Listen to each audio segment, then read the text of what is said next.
İzalı test 5. sınıf. Burada 6 tane sual var. Onun 3'ünü izah etmeye çalışacak. 3'ünü de siz şərhlərdə yazarsınız.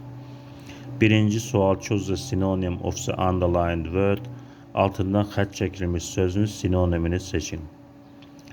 We love English songs. Biz İngilis mahnılarını sevirik. Love sevmək mənasını verir. Onun sinonimi hate, nifrət etmək A bəndində olmaz.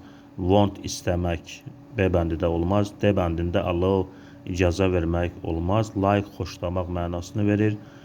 Love-ın sinonimidir. C bəndi doğru cavabdır.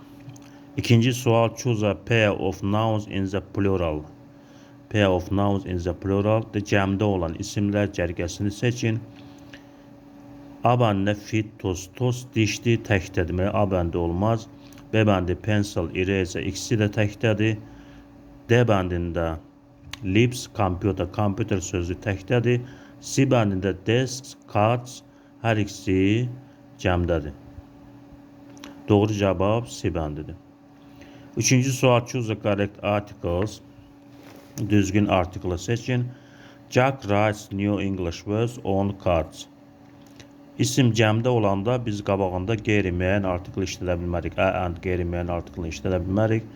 Deməli, birinci nöqtələrin yerində artikl olmayacaq. Cards da cəmdədir. Haqqında bir ilk dəfə danışırıq. Onun cəmdə olduğuna görə onun qarşısında da qeyri-müəyyən artikl işlənmir. Deməli, A bəndi doğru cavabdır. Heç bir yerdə artikl işlənmir. 4, 5 və 6-cı sualı siz cavabını şərhlərdə yazarsınız.